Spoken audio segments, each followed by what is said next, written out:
Boa noite, pessoal. Vamos bater mais um papo. Que hoje a gente tem a Aila Soares Ferreira. Tudo bom, Aila? Tudo bom, Sábio? Direto do México, da cidade do México. Como é que estão as coisas aí? A quarentena? A universidade está funcionando? Não, a universidade fechou no dia 18 de março já. Já fechou todos os acessos aos laboratórios, as classes também se encerraram. Desde o dia 18 que a gente está trabalhando em casa. Maravilha. Então, deixa eu te apresentar rapidinho aqui. A Aila é bióloga pela Universidade Estadual da Paraíba, com mestrado em Sistemática e Evolução pela Universidade Federal do Rio Grande do Norte e um doutorado em 2018 em Ciências Biológicas na Zoologia pela Universidade Federal da Paraíba e atualmente está fazendo um pós-doc na Universidade Nacional Autônoma de México, trabalhando com colémboras, que ela vai falar um pouco mais na frente. Mas eu vou começar, Aila, perguntando se é da zoologia. A zoologia tem vamos dizer, procedimentos que são bastante importantes para a construção do conhecimento, e um deles é a montagem e manutenção de coleções, né? Explica para o pessoal o que são coleções biológicas, né? E a importância delas para o estudo da zoologia como um todo, né? Depois a gente vai entrar mais especificamente no teu campo. As coleções biológicas, elas são importantes não só para a zoologia, mas para todas as áreas da biologia.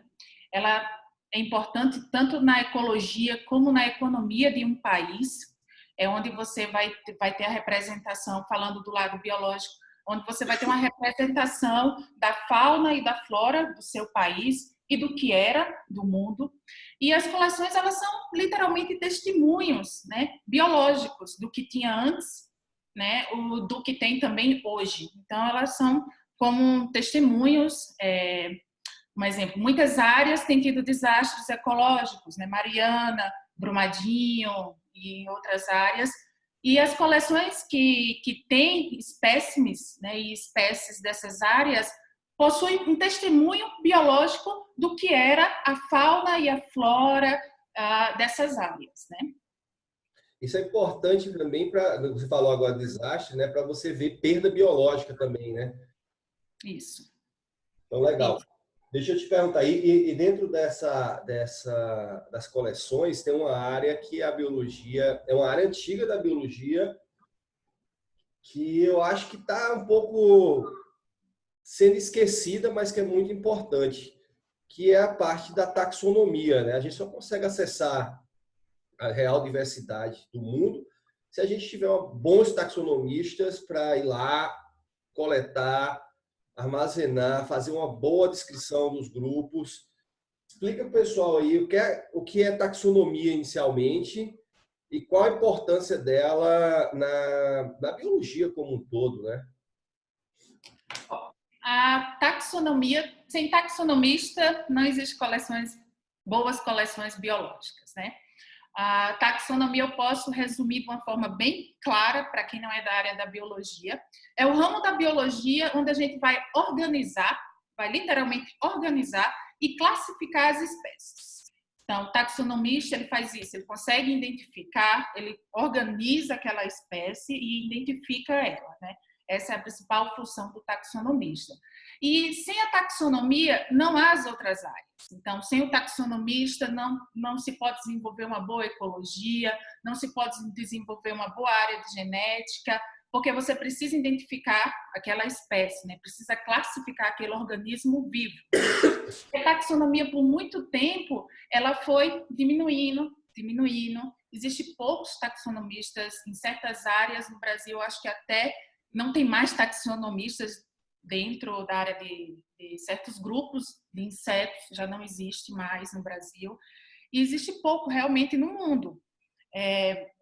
Quando eu comecei na graduação, quando eu entrei na graduação, quando eu estava no mestrado, o governo federal do Brasil estava incentivando por bolsas de pesquisas, bolsas de mestrado, para pessoas que desenvolvessem trabalhos de taxonomia. Porque, de repente, o mundo viu, sem taxonomista não dá para continuar as nossas atividades, a nossa pesquisa científica, precisamos deles, né? Meu grupo mesmo de pesquisa tem pouquíssimos taxonomistas. Eu estou aqui justamente para aprender, vim fazer meu pós-doc exclusivamente em taxonomia, então eu estou aprendendo, eu estou desenvolvendo como construir a taxonomia, aquela básica que a gente fala do comecinho mesmo. E é interessante, eu queria saber a tua opinião, porque a taxonomia, eu poderia dizer que a taxonomia é a área mais antiga da biologia. Se você pensa, de uma forma geral, né? Como uma maneira de classificar os organismos. Se você olhar lá, Aristóteles já fazia isso, claro, não de uma forma como a gente faz hoje, mas já tentava fazer alguma coisa. E você vem, na história, você vem cada vez melhorando isso. O que é que tu acha que se deve essa diminuição do número de taxonomistas atualmente? São novos métodos que estão, vamos dizer assim, mudando a taxonomia, ou realmente é uma falta de interesse e uma falta até de estímulo das universidades na formação de novos taxonomistas? Bom, eu posso falar da parte que eu já peguei, né, da minha vivência, né? O que é que faz ter uma falta de estímulo para você estar na taxonomia? A gente é medido por publicações e por parâmetros, por números, né? Na taxonomia, as revistas que publicam taxonomia, o fator de impacto é muito baixo. A maioria dessas revistas tem um fator muito baixo, comparado à sistemática molecular, vamos assim dizer, a ecologia também, que tem um fator de impacto alto. Então, a taxonomia foi ficando mais esquecida, mais embaixo, e acabou não atraindo tanto os alunos como deveriam atrair dentro de uma graduação da biologia, né? Então, e é um trabalho, eu posso dizer, pesado, assim, com muitos detalhes, e que você tem que... Não dá para sair um artigo de taxonomia em uma semana, em um mês. Eu vou rodar aqui nos dados, vai sair um artigo de taxonomia em 15 dias. Não dá, porque a gente vai ver as espécies, se você for fazer uma descrição de espécie nova, uma revisão de um gênero, o gênero ele tem 20 espécies, você tem que olhar espécie por espécie para poder fazer essa revisão. E muitas vezes o material tipo não está aqui, está em outro país, aí você vai ter que ir para esse outro país ou vai solicitar um empréstimo nas coleções para poder conseguir desenvolver o teu trabalho bem. Isso demanda muito tempo e no final, quando você vai publicar, as revistas não têm um fator de impacto tão alto, não tem um fator de impacto que gera uma publicação que levanta o teu currículo. E principalmente para jovens pesquisadores que precisa ter o currículo para fazer um concurso, para entrar numa disputa de uma bolsa, né? Então, e não tem esse fator de impacto alto dentro dos parâmetros que vivemos hoje, né? Mas o impacto dentro do conhecimento científico é altíssimo, né? E a gente entra numa contradição, né? As áreas todas dependem, conservação depende de taxonomia, um monte de área depende de taxonomia e você não tem taxonomistas, né? Não, você não tem taxonomista para poder fazer os levantamentos faunísticos de áreas importantes da preservação. Como você vai preservar uma área se você não conhece? O que é que tem ali? Primeiro faz um levantamento faunístico da flora, de todo o organismo que está ali biológico, né? Identifica ele para depois essa área tem que ser preservada, a fauna está aqui, a lista está aqui da fauna e da flora. E para isso tem que ter os taxonomistas para poder identificar corretamente as espécies que ali se encontram, né? Vamos falar um pouco mais do teu grupo de trabalho, que são os colêmbolas. O grupo, vamos dizer assim, não é dos famosos na biologia, mas eles são muito importantes na biologia, né, para entender um monte de processos. Explica primeiro o que são colêmbolas, né? De uma forma mais... que a gente não tem imagem, é muito difícil também explicar sem imagem, né, para diferenciar algumas coisas, mas tenta explicar o que são colêmbolas e qual a importância ecológica de estudar esse grupo. Bom, quem tiver curiosidade, dá um Google, vai ver uma imagem bonita, são coloridos, tem amarelo, roxinho, tem de todas as cores, são os animais muito lindos. Colêmbula, eles são artrópodes, ele está dentro de Hexápoda. Hexápoda é o grupo que está os insetos, mas Colêmbula não é inseto. Então, Colêmbula não é inseto. Eles só são hexápodas, né? Eles são super pequenininhos, eles têm de 0 a 2 milímetros até mais ou menos, acho que até 10 milímetros, então eles são muito pequenininhos, né? E eles não têm asas. E a maioria vive no solo, predominantemente no solo. Então eles estão lá no solo. Eles são decompositores, né? Estão dentro lá da cadeia de decompositores dos solos. E eles são ultimamente, uma importância muito grande como grupo modelo sobre a ecologia, desenvolvimento e conservação do solo, né? É um grupo que vem sido estudado porque ele é muito abundante no solo. Então, tem muitos trabalhos hoje, recentemente, de toxicologia do solo, que são agrônomos em geral, químicos, que não trabalham com colêmbula, não são taxonomistas, não são ecólogos, mas estão utilizando o colêmbula como modelo, como grupo modelo, para fazer esses parâmetros, né, sobre essa questão de poluição no solo, né? O solo é extremamente importante para o desenvolvimento dos seres humanos na nossa agricultura, pastagem de animais. Então, o colêmbula tem sido usado agora ultimamente também como grupo modelo, também na conservação desses ambientes. E me fala como é que tu chegou a estudar esse grupo, como é que tu se interessou por esse grupo? Então, esse grupo, gente, eu acho que quem até da biologia, poucas pessoas conhecem dentro da biologia.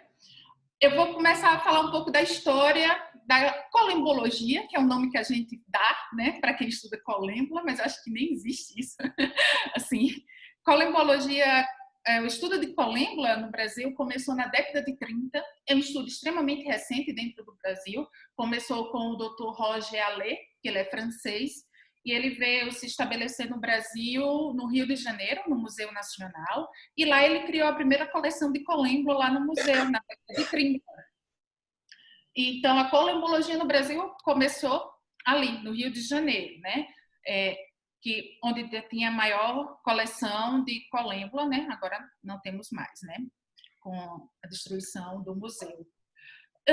E eu comecei a me interessar por colêmbula na graduação, que um professor de zoologia, o professor Douglas Zeppelini, ele era meu professor de zoologia de invertebrados 1 e 2, ele estudava colêmbula, mas ele não estudou no Rio de Janeiro. Ele fez mestrado aqui na UNAM, no México, com um professor daqui que trabalha com colêmbula há muito tempo.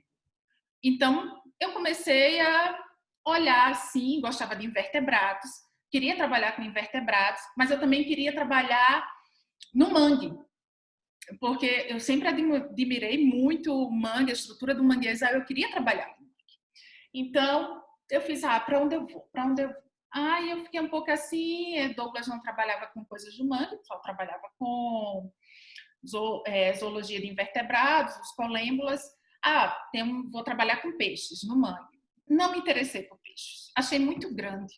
Eu não quero trabalhar com isso, não. Aí fui falar com o Douglas, falei da minha proposta, ele, beleza, você quer? Então vamos. Ele aí começou a minha paixão pelos colêmbulas. Fiz o meu TCC com a diversidade de colêmbulas nas áreas de manguezal do Rio Paraíba do Norte, aí na Paraíba, e continuei, e estou até hoje. Fiz meu mestrado com colêmbula, sempre trabalhando, mesclando a ecologia e a taxonomia. Meu mestrado eu fiz com ecologia e taxonomia.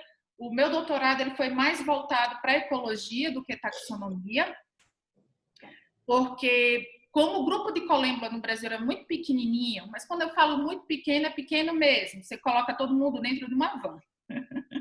Todos os pesquisadores de colêmbula cabem dentro de uma van. Então, e poucos trabalhavam com ecologia. Eu também senti essa necessidade de fazer um estudo mais profundo da ecologia dentro da minha pós, né, no doutorado, para poder aprender a fazer as coletas direito, a uma parte do desenho amostral, de como fazer.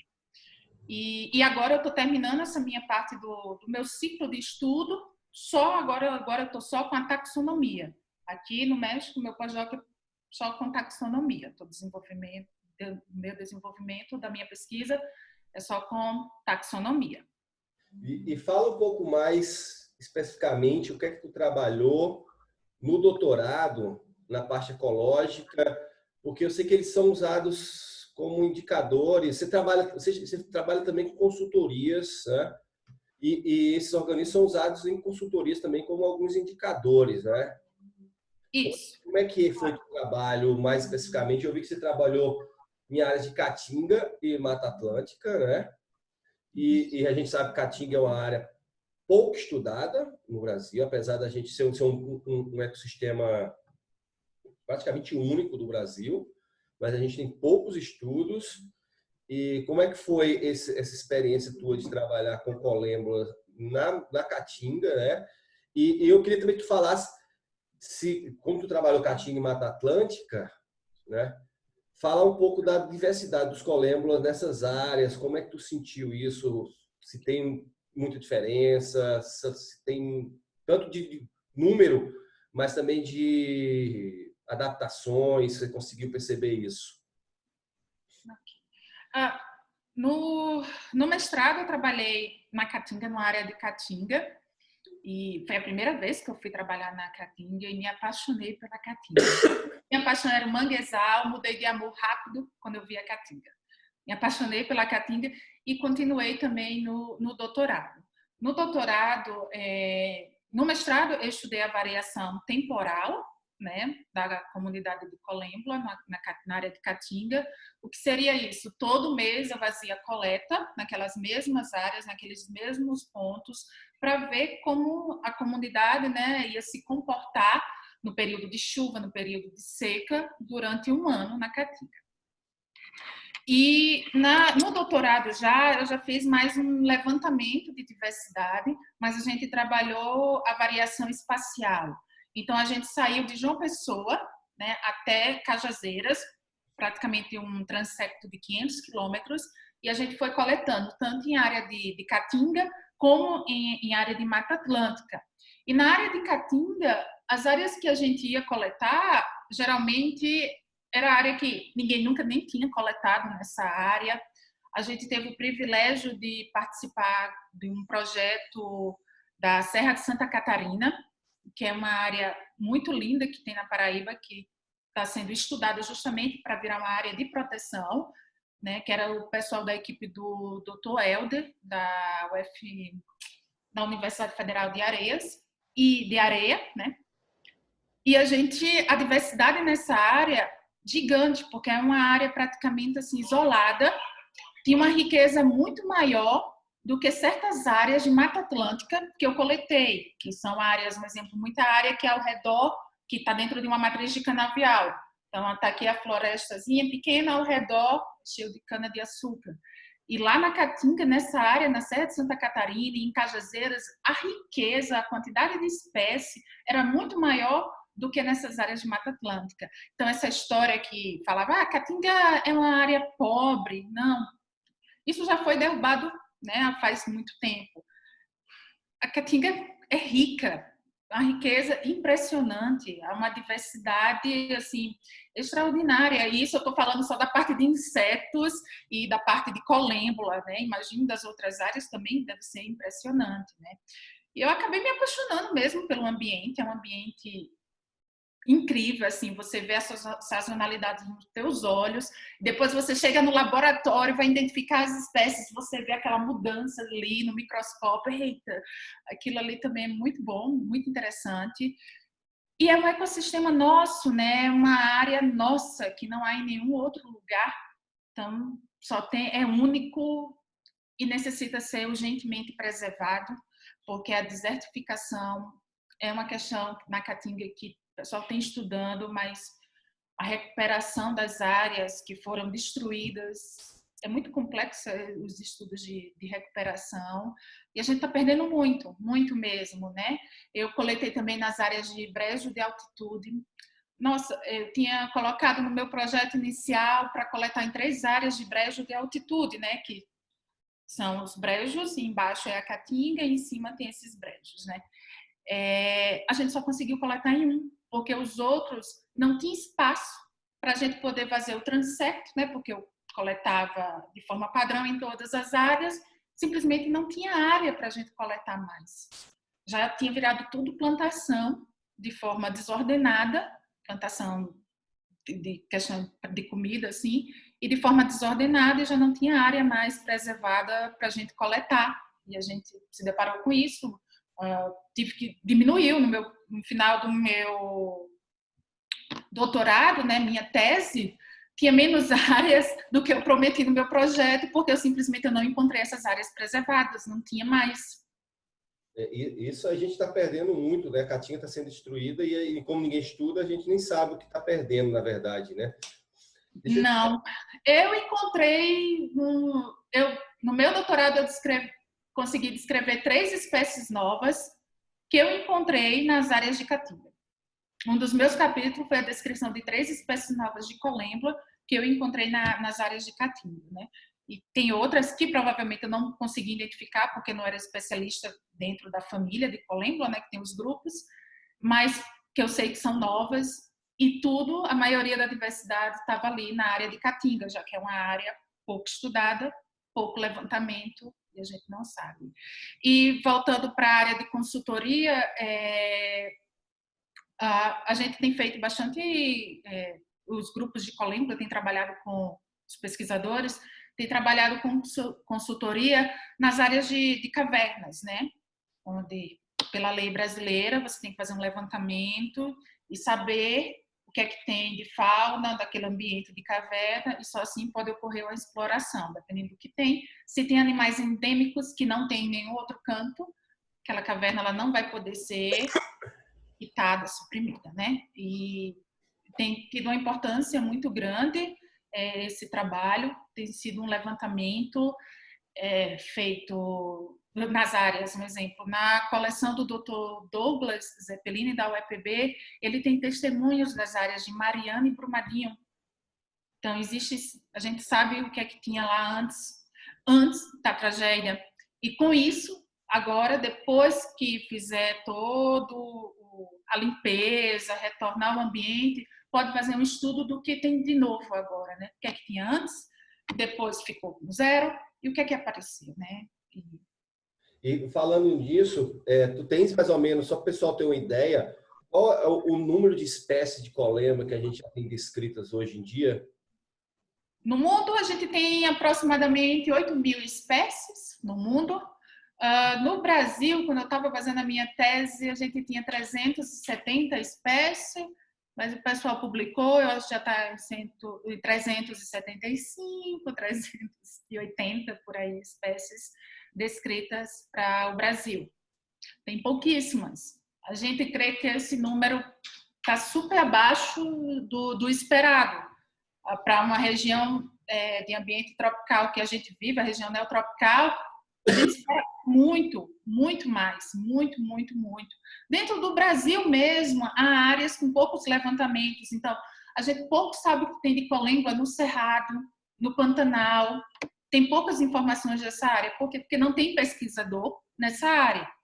A gente sabe o que tem na Caatinga, porque tem um pesquisador no Nordeste, tem 2 pesquisadores trabalhando no Nordeste, um na UEPB e outro na UFRN, trabalhando com colêmbula. Então, a gente sabe o que está tendo na Caatinga, na Mata Atlântica, a área do Rio de Janeiro também, devido ao doutor Arley e depois à doutora Cleide Mendonça, que foi aluna dele e continuou o projeto, desenvolvendo a pesquisa com colêmbula. Então, a gente sabe o que tem naquela área e em Manaus, um pouco.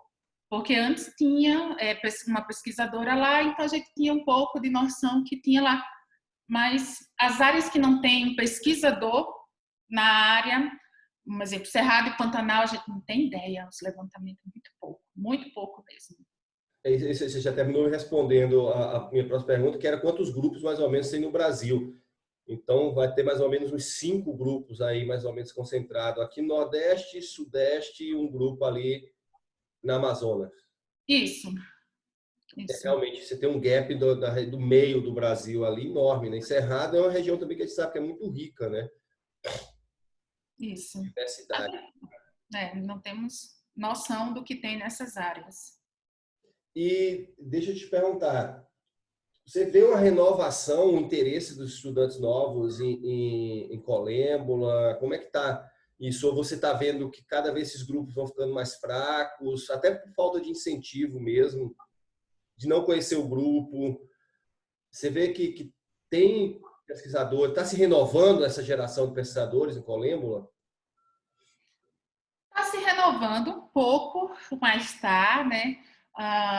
Eu já sou fruto dessa renovação, então tenho a equipe, né, que trabalha no Rio de Janeiro também, que tem vários doutores no laboratório que já são frutos da professora Cleide e do professor Arlê, e só que ainda é muito pouco, porque o incentivo na pesquisa, principalmente na área de taxonomia, não é tanto.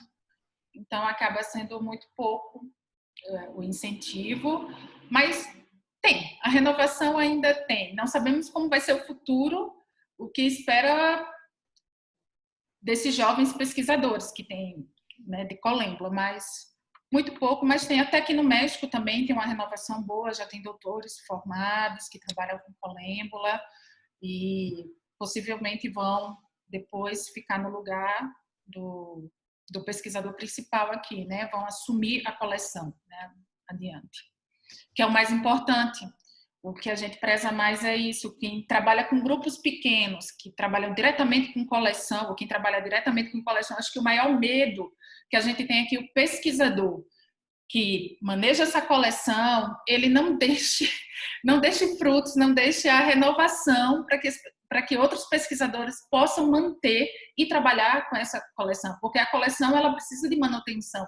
Não é eu cheguei, está aqui a lâmina, está aqui o bicho, joguei ali, não. Ela precisa de um constante cuidado, você tem que estar sempre atento. Então, acho que um dos principais medos assim, dentro da pesquisa, quem trabalha com coleção, com taxonomia, é que não tem uma renovação de uma geração para que possa dar continuidade a essas pesquisas.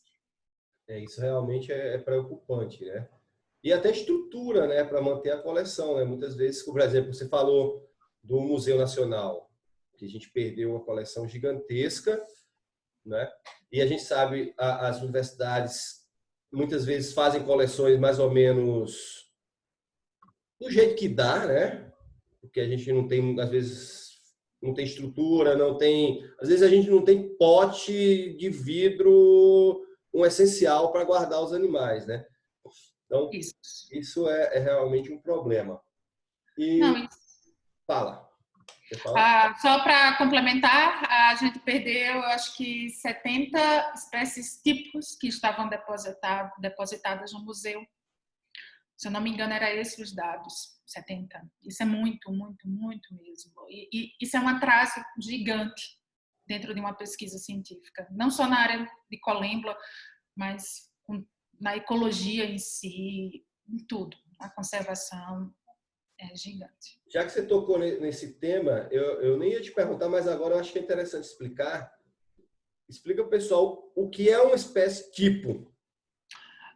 Uma espécie tipo, vou tentar explicar de uma forma mais clara para o pessoal que não trabalha com coleção e taxonomia, né? Então, eu vou descrever uma espécie nova. Eu encontrei uma espécie nova, vou descrever. O que é que a gente faz? Geralmente a gente pega, na minha área, 7 a 8 lâminas. Cada uma dessas lâminas vai ter uma espécime daquela espécie. E a gente escolhe um representante, umzinho representante, e dele é de onde a gente vai tirar as características principais que definem o que ele vai ser uma espécie nova, que vai ser uma espécie diferente das outras, e a gente elege como a espécie tipo. Né? A gente tem a série tipo, que são os 7, e um deles vai ser a espécie tipo. Geralmente, na área de colêmbola, é onde a gente faz as medidas e faz a parte da descrição mesmo, a parte escrita, dizendo quantas cerdas tem, quantos olhos tem. Então, a gente utiliza ele, que é a espécie tipo. E ela é muito importante porque tá ali aquela espécie tipo, eu tenho uma espécie, eu acho que a espécie que eu encontrei é nova, não sei. Então, eu posso olhar a espécie tipo daquela outra espécie.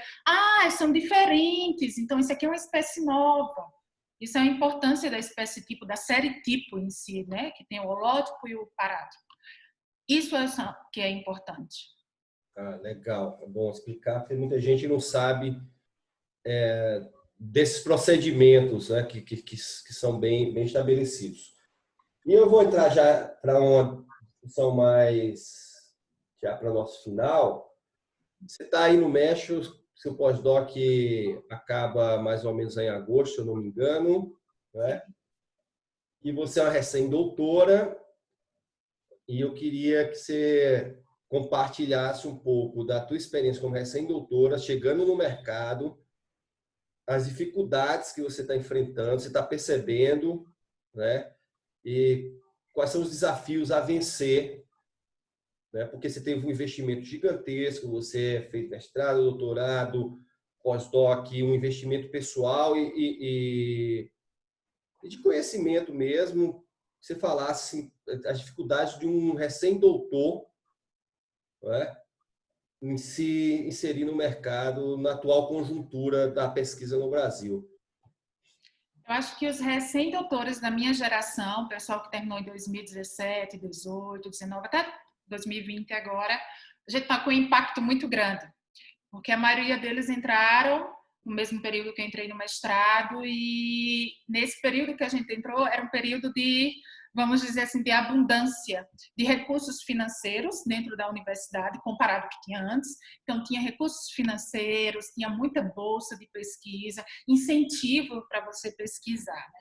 E a gente foi terminando o mestrado, entrando no doutorado e as coisas começaram a diminuir, a chegar no ponto de eu estar no doutorado e não ter mais taxa de bancada, que é importante para financiar a pesquisa. Como eu falei, minha coleta foram em 500 quilômetros. A gente não ia andando, a gente precisa de carro.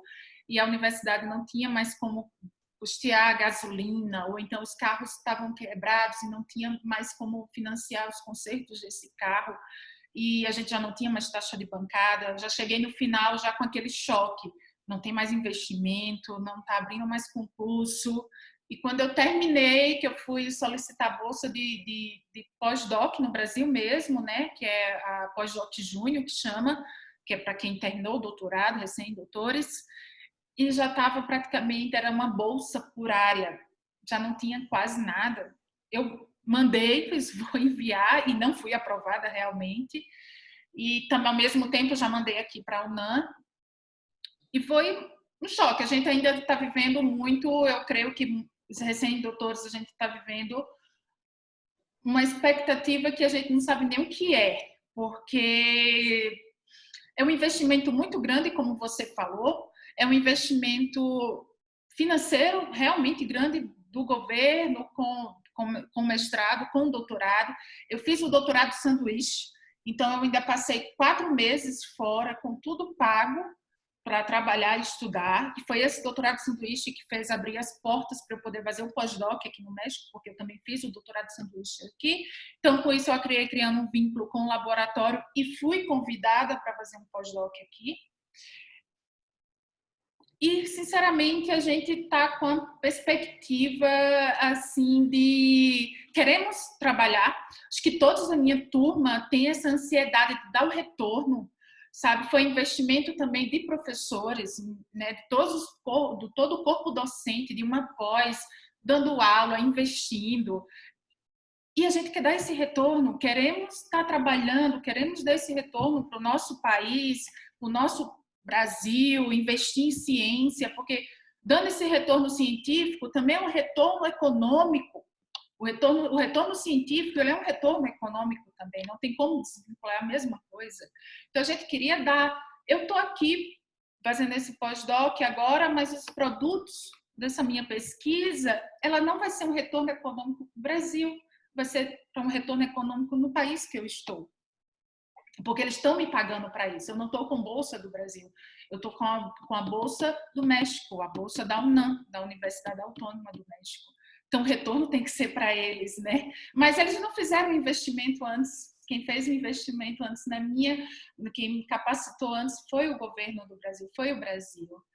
A gente espera que tudo isso passe, porque ficou evidente a importância da ciência, na economia, em tudo, né? Nesse momento que estamos vivendo agora, de pandemia. Acho que ficou claro que tem que se investir em ciência para que isso não se repita mais ou que se possa acontecer novamente, a gente já possa ter um controle melhor das coisas e o retorno, e a gente espera que, sem nem o que dizer, sem nem o que dizer, porque eu acho que essa é a sensação de todos os recém-doutores, né?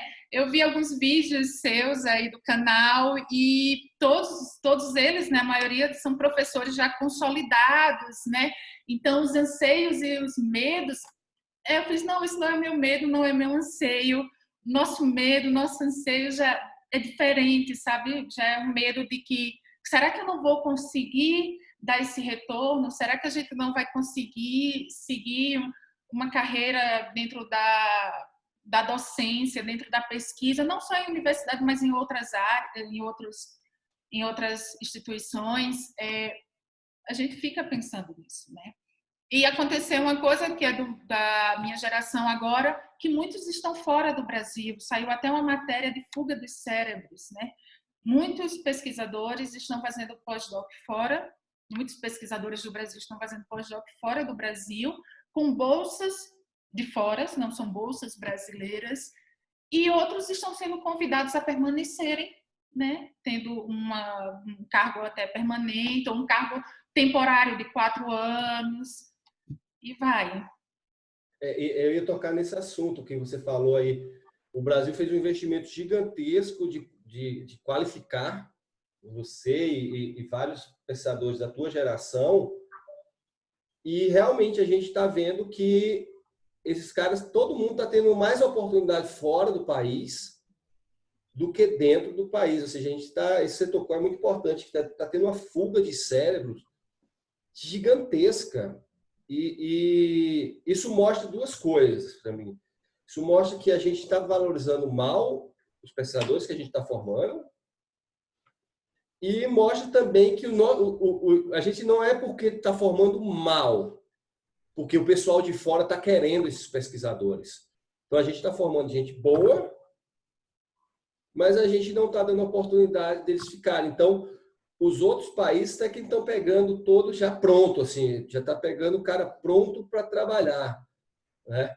Então, você está com a bolsa aí do México, e eu sei que é uma bolsa que aí no México ela é uma das mais concorridas que tem, ou seja, é para pesquisador que realmente já está no nível de qualidade, não é um nível rasteiro de qualidade, já está no nível alto de qualidade. E o México está pegando tudo que você aprendeu no Brasil, né? Eu acho que a gente precisa ver esses exemplos para começar a repensar como recolocar esses pesquisadores no Brasil, já que o investimento foi aqui, né? Eu acho que isso é uma coisa que tem que ficar bem clara para todo mundo. E isso a gente vai ver refletir daqui a 3, 4 anos. Muitos desses pesquisadores que eu estava lendo na reportagem, muitos são da área de biotecnologia, de farmacologia. Então, a gente vai sentir isso muito daqui a 2 ou 3 anos, né? Esses lugares vão estar vazios. E esses lugares não podem estar vazios, tem que estar ocupados, precisam estar produzindo tecnologia, porque o país não pode ficar sem tecnologia. Economicamente é horrível um país que não produz sua própria tecnologia. Precisamos produzir nossa própria tecnologia. E eu acho que nem só nessas áreas mais aplicadas, mas como você falou, por exemplo, no teu trabalho, se vai analisar uma caverna para explorar, você tem indicadores de uma ciência básica. Isso. Eu sou o que chamam de ciência básica, né? Eu sou da taxonomia, da ecologia, então... Se a gente não fizer isso, e a gente está vendo que no mundo a economia está muito ligada com preservação ambiental. Então, não é simplesmente a parte muito aplicada, né? Você fazer um bom diagnóstico, por exemplo, da exploração de uma caverna, por exemplo, que não vai atingir a diversidade, isso agrega valor ao produto que vai ser explorado naquela caverna também. Né? Então... E para as mudanças também climáticas, né? Eu estou trabalhando com a fauna da coleção, estou descrevendo nova de uma área do vulcão daqui, da área do vulcão mais ativo, que é a área Popocatépetl, que é o vulcão. E eu estava vendo o que tem na coleção dessa área, né? Então, eu já vi uma mudança. Em 2004, coletou 2 espécies do gênero que eu estou trabalhando. Em 2017, só coletou uma e pouco. Então, a gente já começa a ver a importância da coleção aí outra vez, né? Das coleções biológicas, né? Então, mesmo um pesquisador que trabalha com ecologia, com taxonomia, ele é importante economicamente, porque, olha, está tendo umas mudanças climáticas, precisa ficar mais atento à preservação dessa área, que é uma área importante, né, biologicamente, está dentro na cidade do México, né? Enfim. Aila, muito obrigado pelo seu tempo aí na Cidade do México. Ainda está claro aí, não é? Sim, aqui é cedo, ainda são 5 horas da tarde. Então, joia, muito obrigado. Manda um abraço pro Van aí. Certo. Quem sabe se essa academia relaxar, a gente não toma uma cerveja lá na Graciela ainda esse ano. Ou eu já conheço outros lugares aqui na Cidade do México que dá para tomar uma boa cerveja e ainda escutar uma música típica. Beijão. Pois beijo, tchau.